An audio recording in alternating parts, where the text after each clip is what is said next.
Please, Lords, while adopting the submissions of my erudite senior colleagues, Lords, on the reason why Lordship should in fact permit modification of awards, I want to focus on a very limited aspect. Lordship's repeated query during the course of this hearing has been, if we agree that this power is there, what is the Lakshman Rekha that we will draw for identifying the scenarios and the benchmark when this power should be exercised? So, Lord, I am only arguing on that issue because of the limited time available with me. Lordships may kindly have my written submissions, paragraph 4, where I have sought to encapsulate 3 scenarios where the Honorable Court may consider exercise of this limited power of modification. If Lordships would be so kind, my Lord, to have my written submissions, if all the Honorable Judges have it, my Lords, may I just place that? Yes. Because I am just requesting my Lords to have with me paragraph 4 of my written submissions. I've also handed over extra copies, so any honorable member of the bench, I would deeply obliged. Because may I place paragraph 4, just the initial portion. Various scenarios would arise where the interest of justice, as also institutional effectiveness of arbitration as a form of alternative dispute resolution, would be better subserved if courts can modify an award without relegating the parties to a second round of arbitration, provided that such a modification would not require a detailed inquiry into the facts of the case. Now, please see 3 scenarios, my lords. For instance, in one scenario, scenario 1, an arbitral tribunal may deny interest on the claims in toto. However, if the court determines in a section 34 or 37 proceeding that interest was unjustly denied, the court should have the power to modify the award and grant a reasonable rate of interest without relegating the parties to a fresh round of arbitration on this sole aspect. In another scenario, scenario 2, if the court determines that the interest granted by the tribunal is unsustainably high or low, the court should have the power to reduce or increase the interest rate without having to remand the parties to a fresh arbitration with regard to rate of interest. Now, these 2, my lords, are relatively low-hanging fruit. Now, please see the more controversial scenario 3.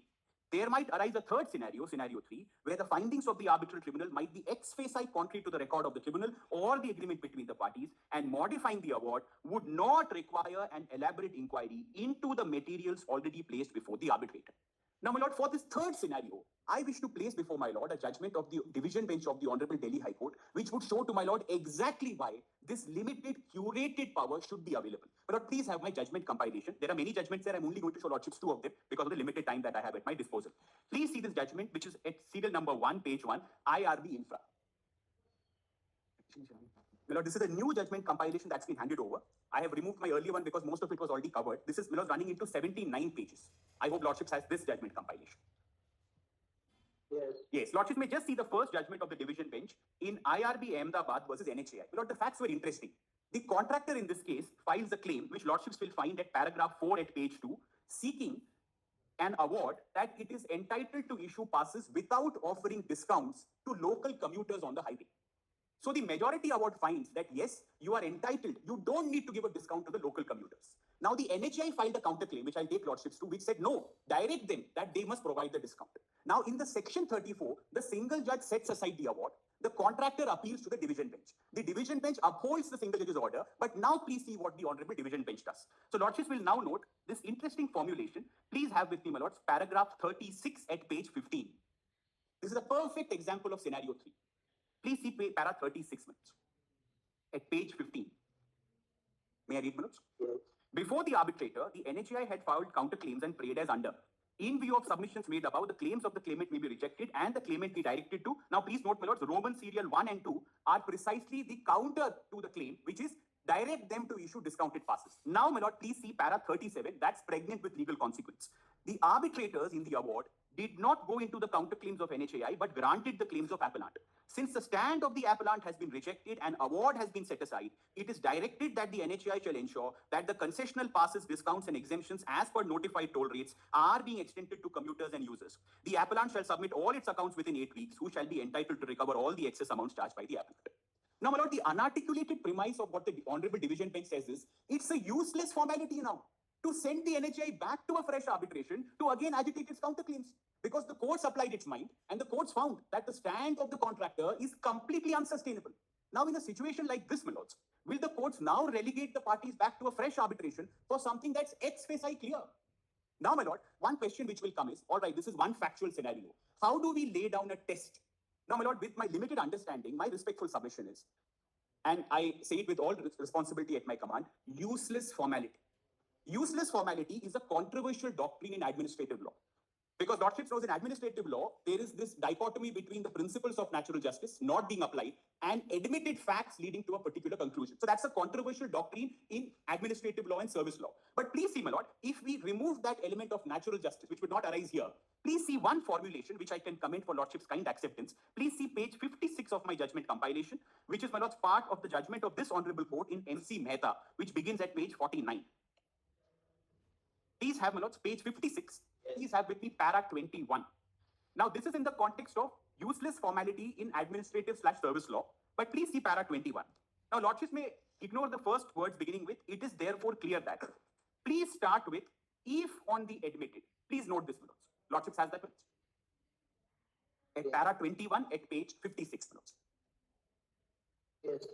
At 21, please ignore the initial words. It is therefore clear that. Now, my lord, please mark from here, if Lordship would be so kind. If on the admitted or indisputable factual position, only one conclusion is possible and permissible, full stop. In my respectful submission, for determining scenario 3, this strict test Lordships would consider employing, because in my respectful submission, and I will just end with that, arbitration is a chameleon. Lordship saw the judgment in IRB. Even though arbitrations are ultimately private contracts, in many ways, they overlap and interface with issues that affect the larger legal system. And, my lord, these are not my words. Please, therefore, permit me to conclude with just one more reference. Lordships may have, my lords, in my judgment compilation, the article, my lords, at page 59.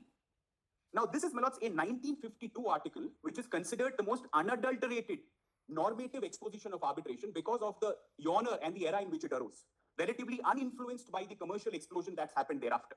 Now, my lord, this article, my lord, Lordships may kindly see at page 59. And, my lord, I will just take Lordships to page 63. We think arbitration, we fetishize arbitration today as purely being this commercial agreement between two parties. But arbitration goes beyond that. Why does it do so? Please see page 63. Yes. Lordships may note the 5 components of arbitration. I will trouble my lords with A, B, and E. Please let me start with A. Arbitration as a creature of the parties. My lord has that, my lords, at 63. May I read? Yes, please. Yes. The statement that arbitration is the creature of the parties, that its occurrence, form, and scope are dependent on the will and consent of parties, is but part of the truth. Although the arbitration agreement, as any agreement, is consensual within its limited compass, it is also in varying degree depending on the law of the particular jurisdiction. Now, please note, my lord, a delegation of the power of the state to private parties for their private ends. That delegation proceeds on the assumption that the attainment of those ends will also subserve public interest with a sufficiently high degree or incidence to justify such delegation. The basic assumption is, as we pointed out in the preceding section, that arbitration is an allowable extension of the sphere of contract, yet the fact that it is consensual profoundly affects the nature of the award and the value sought to be served by the award, and hence the determination at the ends of the attainment of which the power of the state will be brought to bear. Now please see B, arbitration as an award.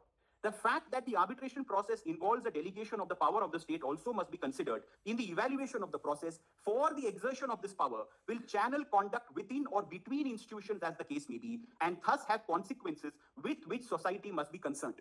Now, my lord, please see arbitration as a settlement of a dispute. This is what we primarily focus on, to the exclusion of the other elements. Now please see D, arbitration as a procedure before a tribunal. This also we focus on. Now please see E, my lord, this is critical, which is why the court's exercise under 34 and 37 must be cognizant of this complexity. Please see E, my lord.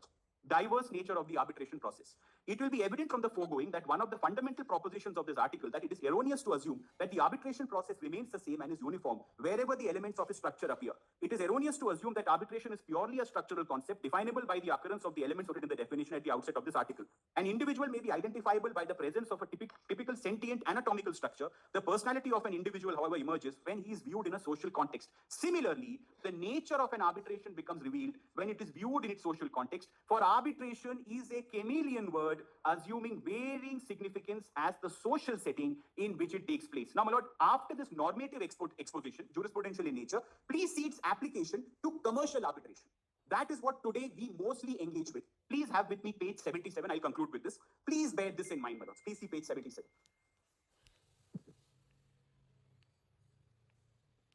Please see Roman 10, nature and role of commercial arbitration. I'll just read this one para and conclude.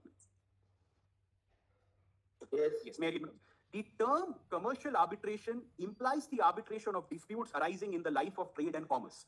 A dispute involves a deviational transaction in which an established customary expected course of conduct fails to be carried out as anticipated.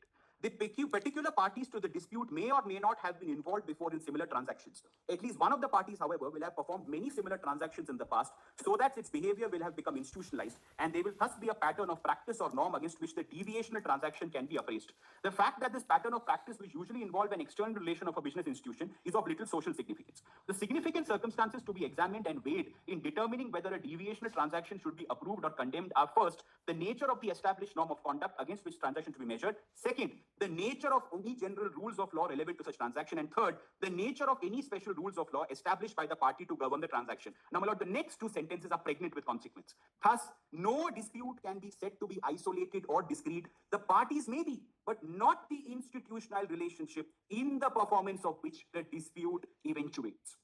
So we saw a practical example of this, my lords, in IRB Infra, and this is why our courts, particularly our constitutional courts, my lords, must retain that limited scenario 3 power. And I am not, my lords, at all postulating that in 34 or 37 there should be a knight errant, a judge should be a knight errant, or impose subjective conceptions of justice or equity. No. But if the facts are undisputable, if they are clear, then lordships must permit, my lords, modification in scenario 3 also. Because that's my respectful submission. I'm so deeply obliged.